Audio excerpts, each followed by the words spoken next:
I'm sure it will be, again, a great session with these innovators here. I love hearing this sweet bio of yours, of each one of you.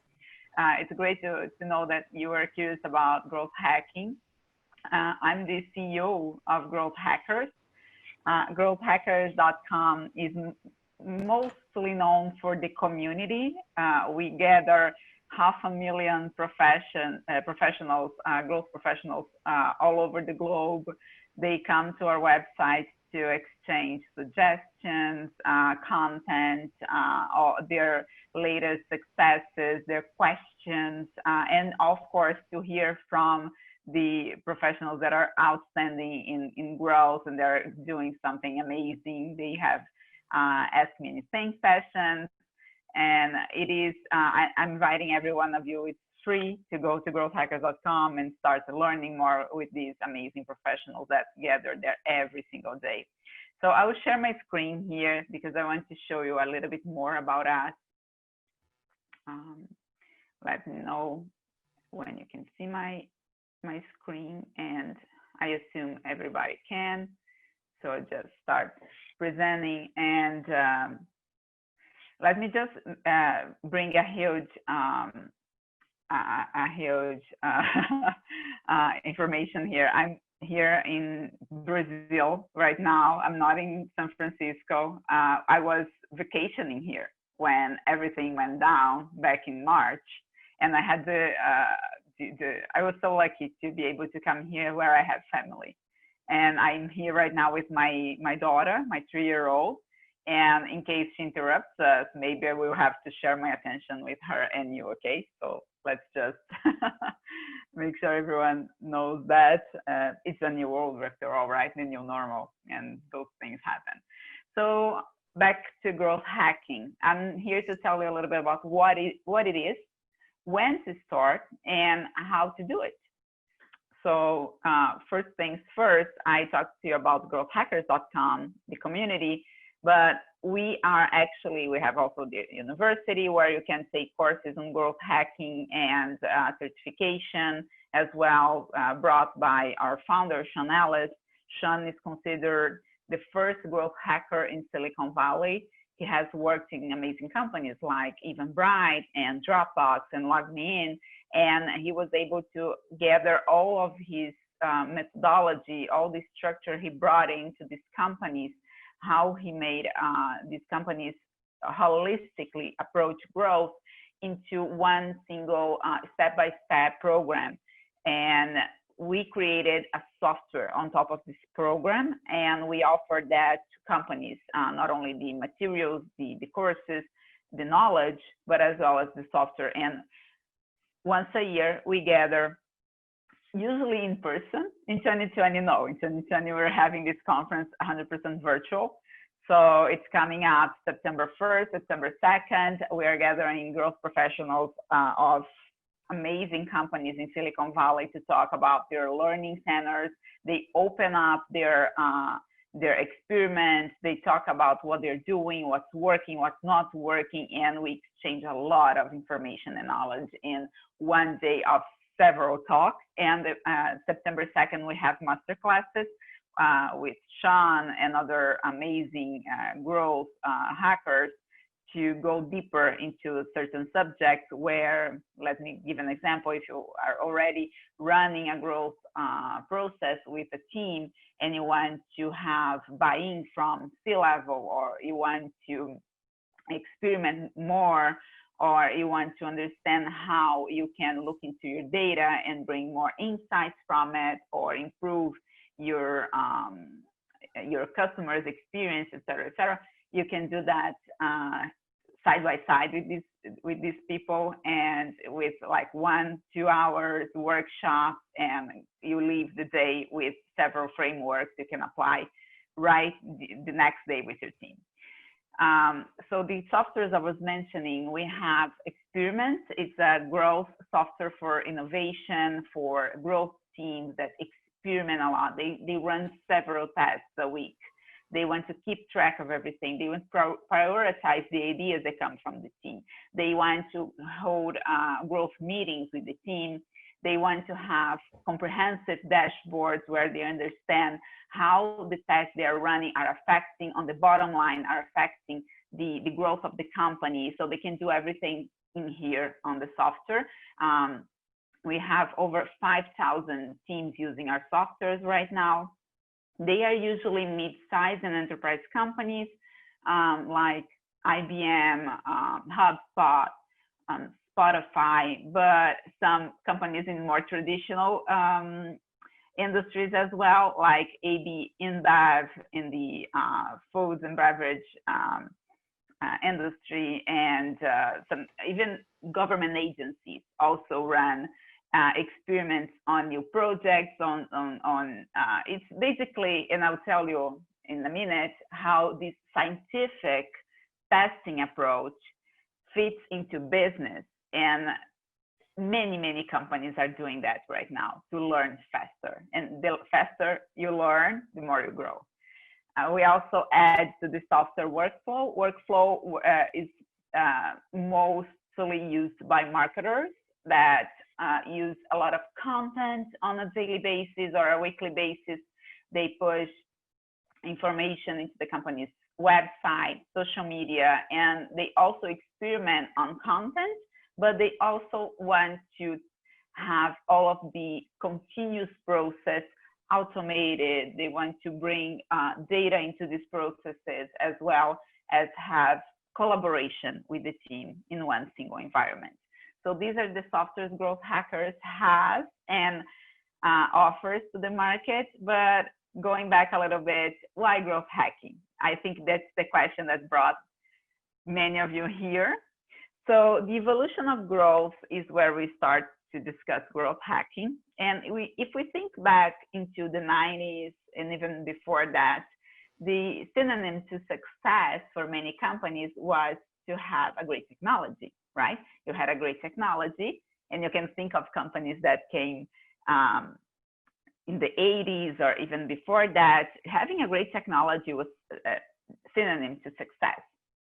That was not easy, but once you hit that great technology point, you could have success in the market. You would have distribution and everything. In the 2000s, things start to change a little bit when you have larger adoption, and you not only need a great technology to succeed, you also need to add a great product. So this new layer of successful companies and products brings a lot of challenges to the market.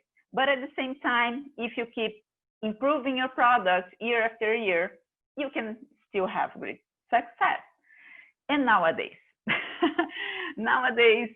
only great technology, only great product is not enough. It's not enough. We have so many options out there.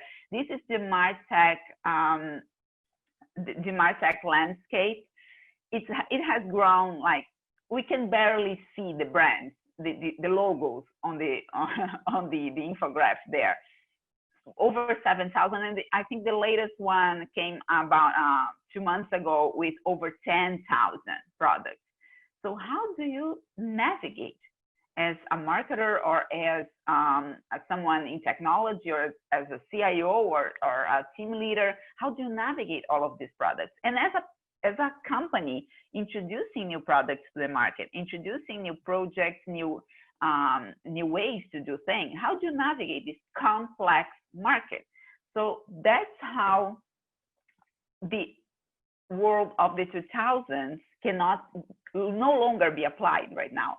If you simply launch your new product and you keep year after year adding new features to it or new versions to it, that's exactly what we call the product death cycle.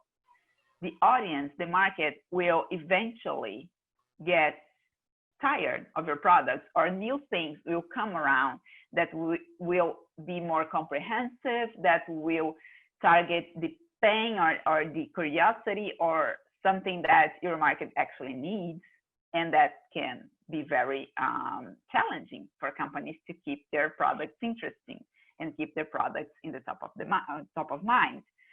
One example I bring here, many of us have used BlackBerry in the past, right? The telephone. I have to explain what it is now. It's like a different world. It's 10 years ago, people. 10 years ago, not that long ago. But it used to have like Blackberries. Nowadays, kids don't even know what it is. But it was huge a decade ago. And they were on the peak of their NPS, the Net Promoting Score, when everyone started switching for the Apple devices. So what happened there? And what happens if you keep attached to your product, simply bringing updates to it blindly? Well, you add features, you launch first, and then you have an initial spike of interest, and then your growth flattens suddenly, and you think, okay, why did it stop growing?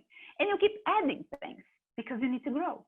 So you add a new feature, you add something new, you add a new type of usability, and you add and you add, and you keep having some spikes, but not the same as when you launched. How do you break this cycle? Well, that's what brings me to what is growth hacking, right? Growth hacking is actually on the opposite side.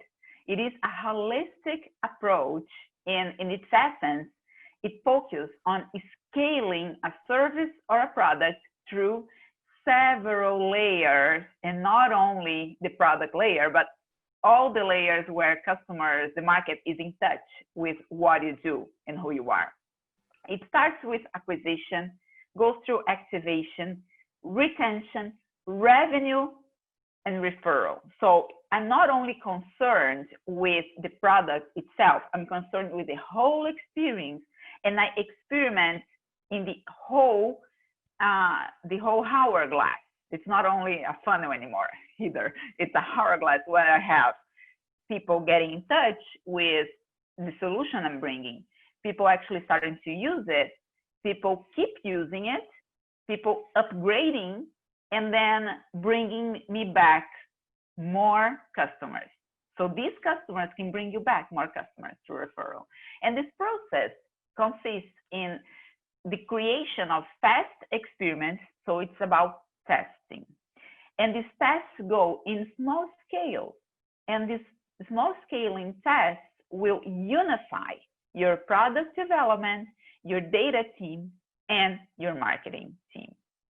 So that's why we call it holistic, because it's not only about your product anymore.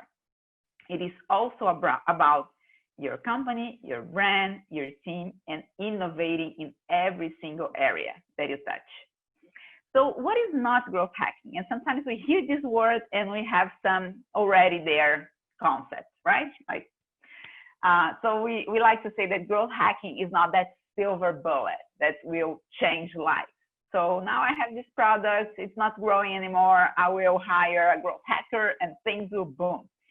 It's not exactly that.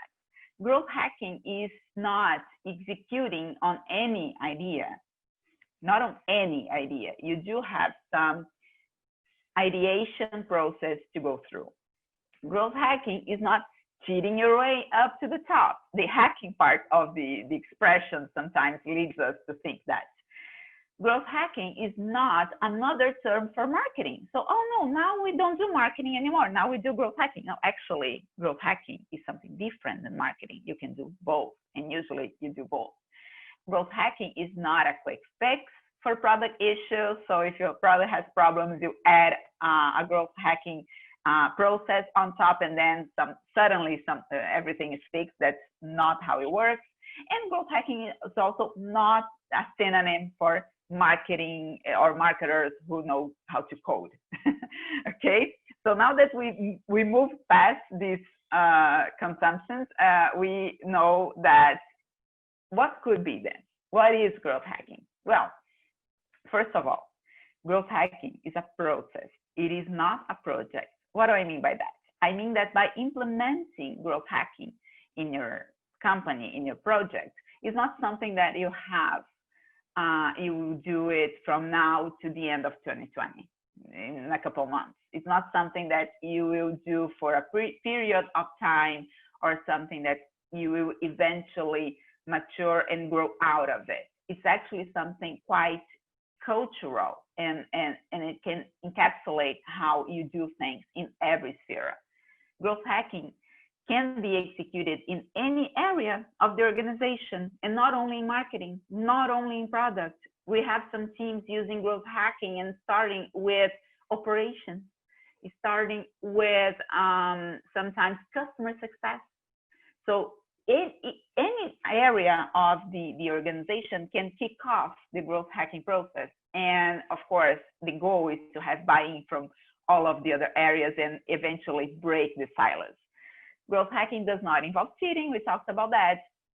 It is all about creating a culture of experimentation. And I think that I would highlight that sentence. I should do that on this presentation because it's all about creating this experimentation mentality. I think it was Varesh, that was, sorry if I said your name wrong. You mentioned something about using data to come up with insights. That is so growth hacking. That is super growth hacking. It's actually asking questions instead of giving answers.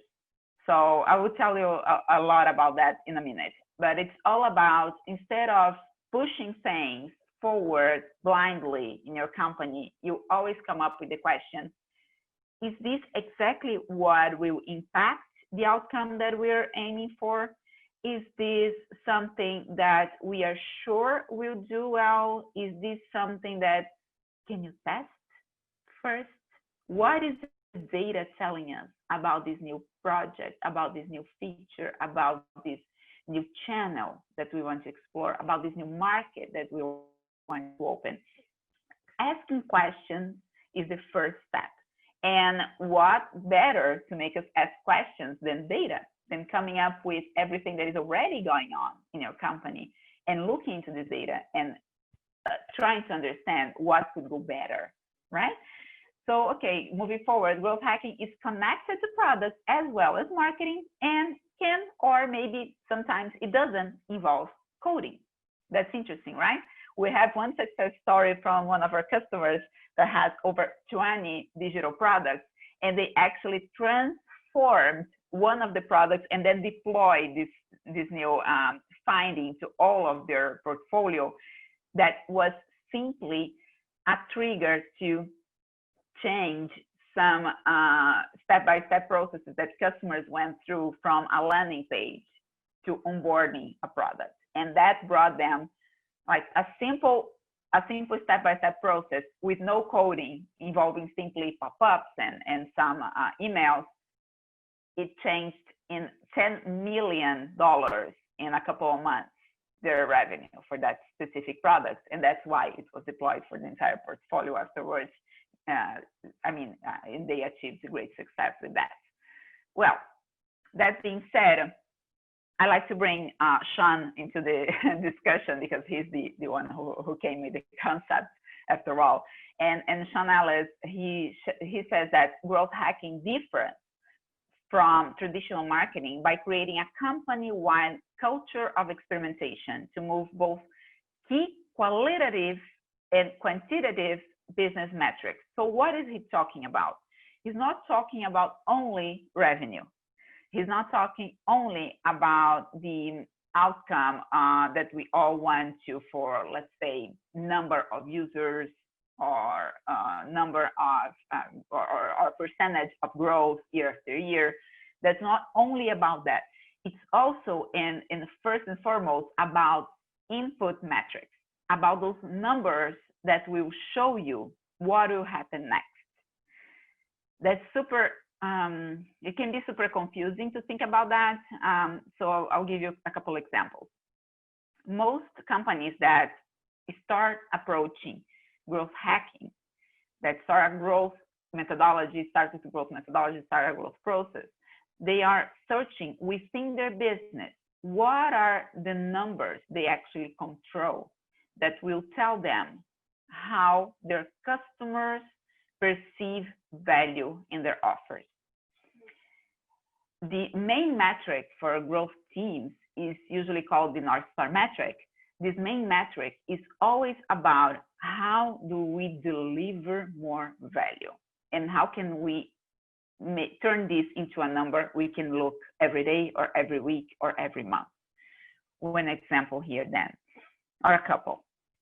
Facebook, we all know the app, not the company, but the actual app called Facebook. We go there to check the updates on our friends' lives, or maybe to chat with someone. We go there for connection, right? We want to connect to people or to post something, etc. So for Facebook, their first NorthStar metric started by being the number of daily active users, so people that would go in and actually post something and scroll their feeds, and they would check this number every week. And their goal in every test, every experiment they used to run was supposed to bring this number up. If they were bringing this number up, they would eventually grow on revenue and all of the other output metrics they were aiming. So they started with weekly, and today it is daily, so they check this number daily. But that's one example. So that's for Facebook, right? Oh, should I use daily active users then, since Facebook uses? We don't know. It depends on each business. For each business, a different metric.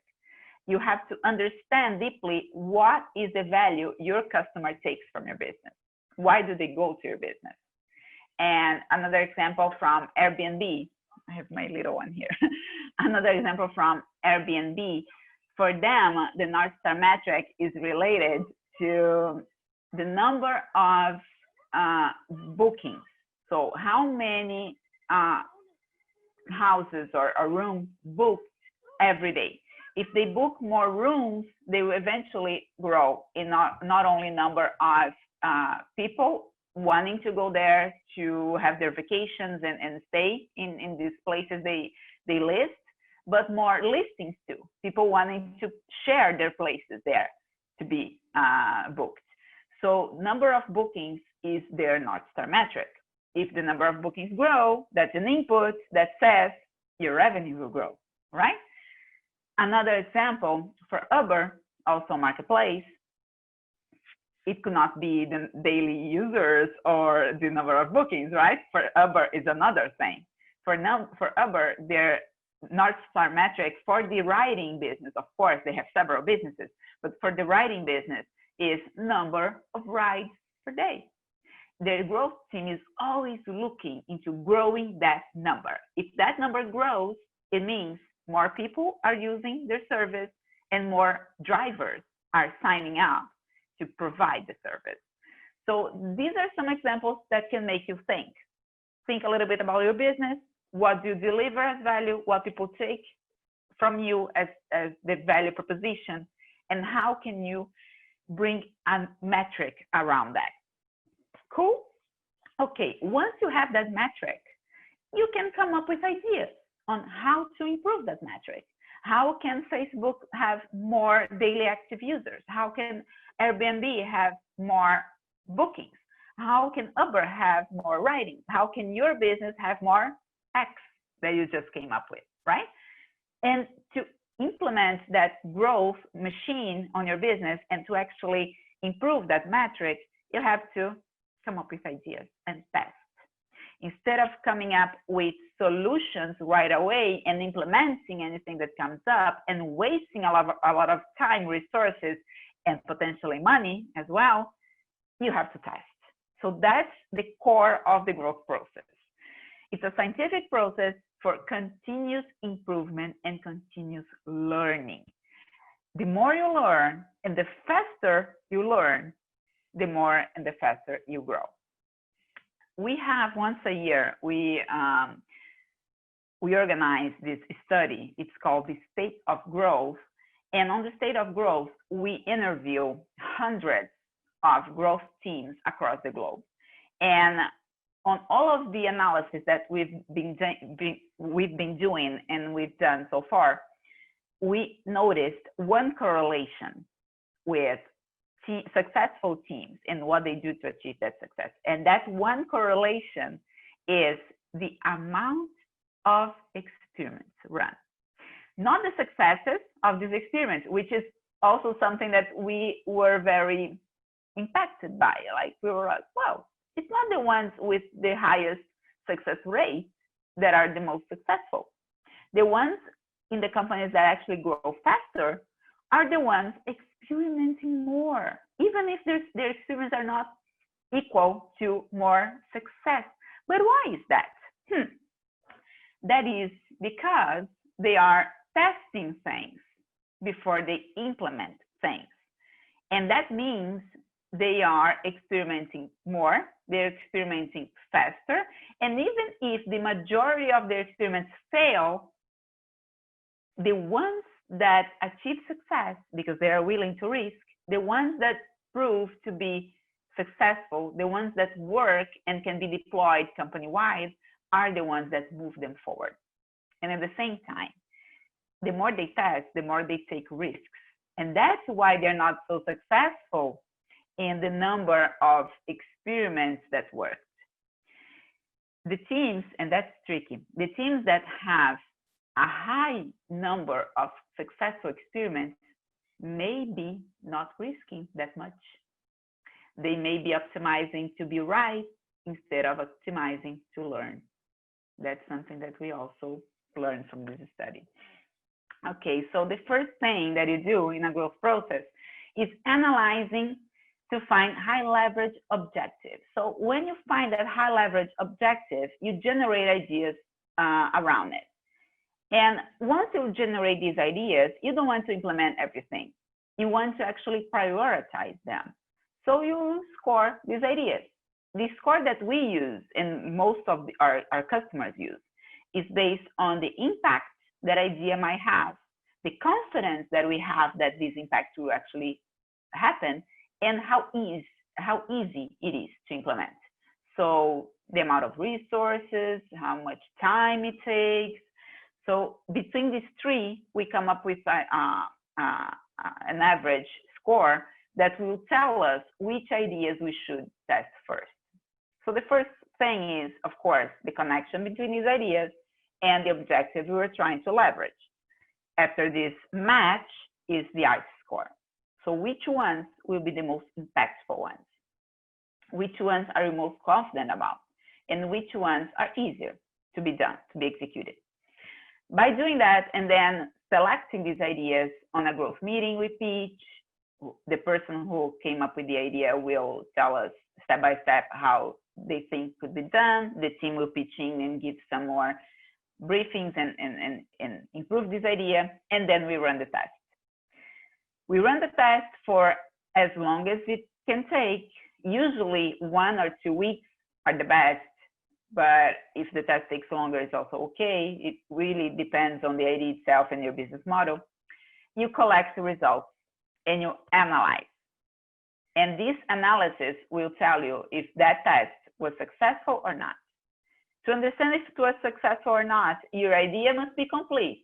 The idea must contain the hypothesis behind the test. It's just like in the lab. What is my hypothesis?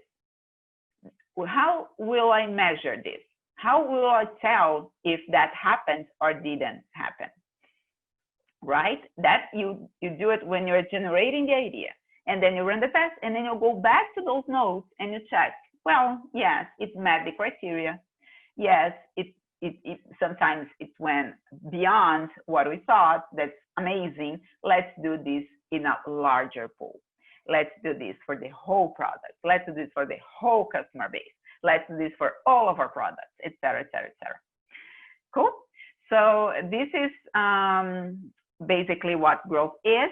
But when should I start? That's another question, right? So should I do it now? It seems so exciting. Should I do it now? Well, the short answer is you start growth after your product has product market fit. And how do I know if I have product market fit? Well, Sean likes to ask customers the following question. Would you be terribly disappointed if this product ceased to exist? Yes or no? Or so-so? No and so-so are very close. And if you have 40% of your customer base, your early customer base, saying, yes, I would be terribly disappointed. I need this product. 40% is the optimum point for product market fit. It can go above that. That's amazing. If it goes below that, should you do what? Maybe quit? No. You go back to the product and improve based on the feedback, right? But if you do have product market fit, then it's time to gather your resources and kick off your growth process. According to Sean, if the product isn't a must-have for a sizable market, it's more important to focus on demonstrating core value to customers before attempting to scale growth. It's a matter of prioritization.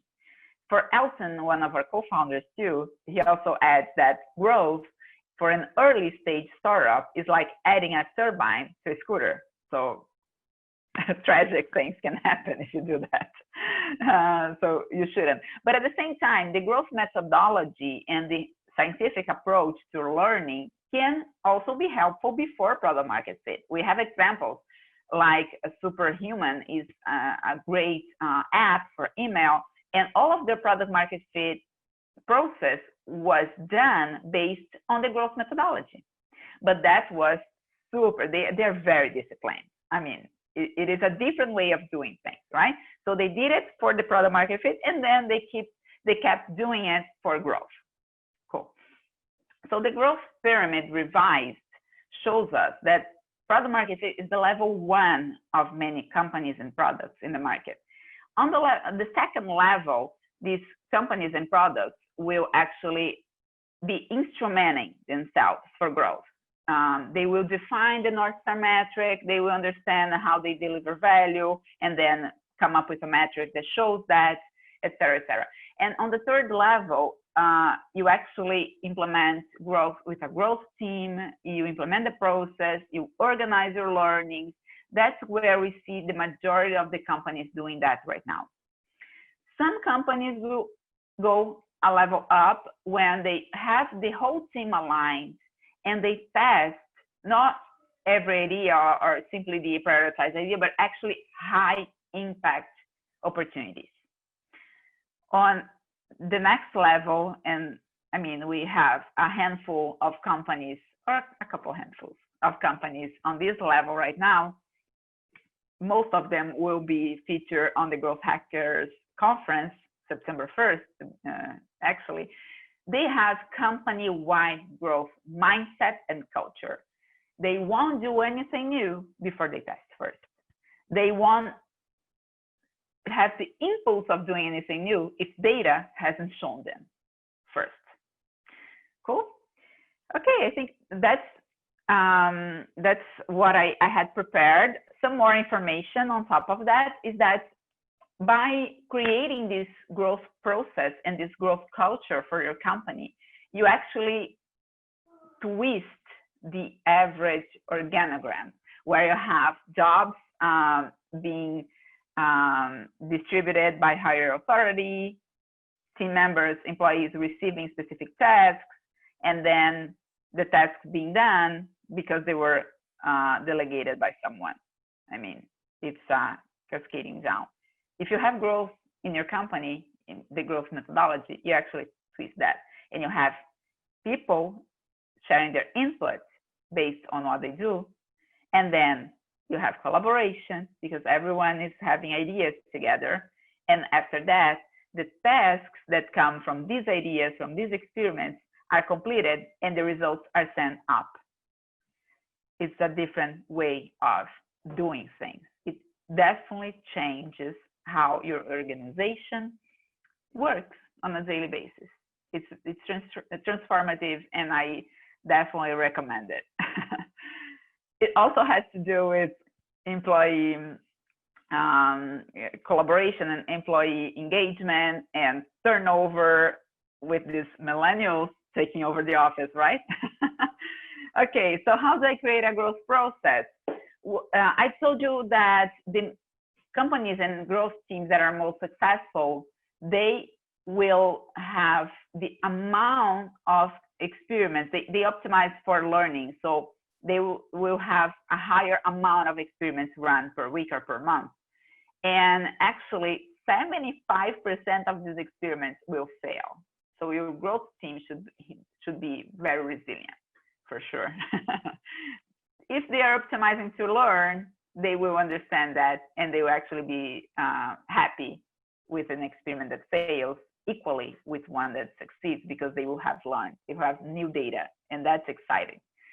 Okay, so you all heard about the 10,000 hours rule, right? You need 10,000 hours to be successful in anything. I would propose that you change that to the 10,000 experiment rule. Deliberate experimentation is more important than deliberate practice in a rapidly changing world. So instead of practicing, think of experimenting fast and learning fast. Again, a picture of the growth process as a reminder for us all. It always starts with analyzing, and then you come up with ideas, and then you prioritize these ideas, you go and test them, and you go back to analyzing these tests, all around the same objective. So the first step, I would say, gather your teams and come up with what are the metrics that drive our business? What should we be experimenting with? How can we grow faster? What is our NorthStar metric is the first question. Okay, I see that we still have some time for questions. I would be glad to answer your questions. Thank you very much, Emilia. Any questions from the audience? You have to unmute if you have questions. Yes, hi. I would be interested to see a few concrete examples. Do you have a few concrete examples? Sure. Hi, Martin. Hi. Well, I will tell you one example from our own board, okay? So we usually do a lot of organic approach to marketing. We do a lot of organic. And a few months ago, we wanted to check if LinkedIn could be a good channel for us. We were deploying some capital into paid channels for paid acquisition, and we wanted to check if LinkedIn ads could be one of them. So instead of simply going and deploying a certain amount of thousands of dollars into LinkedIn, we wanted to test first. So we defined a small sample of potential customers, a small sample of specific copies, specific materials, and we tested with a couple ads first before we defined that yes, LinkedIn could be an interesting channel. And we only defined if yes or no based on our own criteria. So we were targeting to have a certain amount of marketing qualified leads out of it. So after this marketing qualified leads came in, we were able to say, yeah, it worked. We should definitely consider this channel. Another example from product. So we were willing to improve the experience of growth teams on having and holding growth meetings within our software. We noticed from our data, analyzing our data, we noticed that the amount of teams succeeding with growth, if we analyze the teams that are running growth meetings within our softwares and the ones that are not running growth meetings, it was a 90% difference, the outcome that they have. So we were like, whoa, we need to help these teams perform better growth meetings. And we came up with several ideas on how to do that. And we started testing all of these ideas that would change the experience of the product within, and that would help these teams or not, we didn't know, perform better growth meetings. One of the ideas that was tested and that worked and showed us through data that teams were actually holding more growth meetings because of it was a simple live stream button that we added to the product. We added for just a couple customers, and then we tested, and we saw a couple hundred customers, and then we tested and saw, well, these ones with the button compared to the ones without it, these ones are actually improving the amount of growth meetings they're holding. They want to have the whole team gathered for the meeting. So these are a couple examples, and basically that's from my business, but it can happen for any business. And the starting point is always looking to your data and understanding what makes your customers successful, what makes them gather more from your value proposition, either having more customers acquiring this value proposition or start using your product, or customers that you already have coming more, or spending more, or upgrading more, or adding more people into their teams, et cetera, et cetera. So it really depends on your business. I mean, it's very, we have over 1,000 different growth experiments run by successful teams that you can download on our website for free. But to make sure that these experiments actually can help you grow, you have they have to have a connection with your business model, what you're actually want to do next, what is your priority right now. Is it marketing, acquiring new channels, distributing, or is it improving your product? Is it retaining more customers? Is it improving your referral channel so your customers can bring in more customers? I mean, it always starts by looking within. Emilia, one question, if you don't mind. No, I say with Nikki and Mario, we are addressing very often and discussing very often this notion of building and developing exponential organizations. We know that experiment is a core component of such organization. So have you experimented the growth hacking in the context of organizations that are really driven from an exo perspective? I did not quite understood the last part of the sentence. Can you repeat that? Have you basically experimented the growth hacking process with organizations that are fully immersed on the exo as the exponential organization approach? Yeah, well, I don't know if that will answer your question precisely, but what we've been seeing is a great movement from organizations that want to become more innovative and at the same time have more engagement from their teams and break silos. I mean, bringing people together instead of having separate objectives for separate teams and following sometimes goals fall apart because of that. And what we've been seeing is that they are adding experimentation on the corporate innovation process. So they will come up with projects and challenges that the company has, and they will run tests prior to deploying these projects or going forward with these ideas. That's something that we've been seeing this movement for a while now. We do have a few successful stories that I can share with you later. I will actually leave my email here so you can reach out to me for more specifics, and we can even brainstorm on success stories. You can go to growthhackers.com and we have a section there for growth studies. These growth studies have several different industries, several different approaches that you can, I mean, you can dig in deeper and understand, well, for this industry, for that company, for that team. I think that will bring you more ideas. Mm-hmm. I have a question, Emilia. Your organization, GrowthHackers, you're offering, as far as understood, something like educational material, yeah, and use cases. but do you also have tools or services that you offer for potential growth hackers? Definitely, yes. The main one is the experimentation software.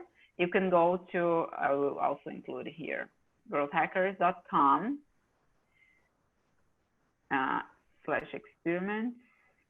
This is the website. You can go there and you can test for free. Basically, it's a software for high-speed experimentation. So all of the process can be covered on the software.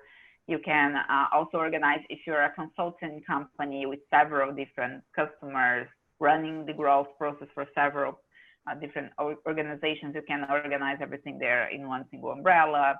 You can share results and reports with your team, run the growth meetings, as I mentioned before. I mean, organize the tests around those experiments there as well. You can add the workflow layer to make this process even faster by automating some repetitive steps, et cetera, et cetera. So definitely, this is a big one that we offer. On other tools that are interesting, I think Vajresh here will find it quite interesting. It is related to what you do. Is growthhackers.com/insights. That is an algorithm that we've created that goes through all of your data, your past data from your traffic, and automatically understands what are the gaps, what is the forecast, if you hit that forecast or not, if you have like a spike in or a surge in traffic, what happened there and how can you repeat that and turn that into a trend. If you had a problem, what problem it was and how to fix, et cetera, et cetera. So that's also another interesting tool that we offer that's also for free. And you can simply connect to your Google Analytics and start learning from day one. Do we have more questions? At least I have one more. So I'm asking a question for Nikki, who has to shut up today. Thank goodness we have a chance to talk. But he asks, we can see a lot of growth hacking cases in great organizations. How about organizations who would really need it, but don't show up? How would you address them? Also, I think what he's pointing out is that those organizations often try to refrain from Silicon Valley catchphrases like growth hacking and may not dare it or try it because they think it's a buzzword. How do you reach out to those companies? I think that happens with many new ideas, right? People start refraining because, oh, this is so new and this will go away soon. I mean, growth hacking, it was coined 10 years ago. It hasn't gone anywhere but grown. So I think it will definitely keep growing. And what we do is usually you have that one innovator or that one person inside the organization that is interested in doing things better and improving and learning faster. We usually approach this person and we help them organizing all of their processes and starting small. I think that's a great way to start. Like start with a couple experiments. That was exactly what happened 3 or 4 years ago with IBM.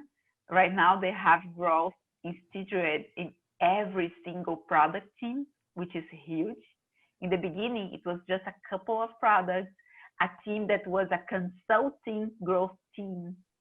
And after they ran a few successful experiments, they got the buy-in.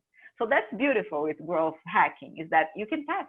And then when your tests are successful, that's the time to get the megaphone and spread the news with your C-level or your team leaders. And at the same time, I heard something from an amazing growth professional working in a huge multinational, traditional, 100 years old manufacturer. And he told me something that is quite interesting. if you're a growth professional starting off a very traditional organization, you should listen first. I think sometimes we are eager to transform and to innovate, and we want to do that by destroying what is. I think we should build on top of what is, and then things will start changing.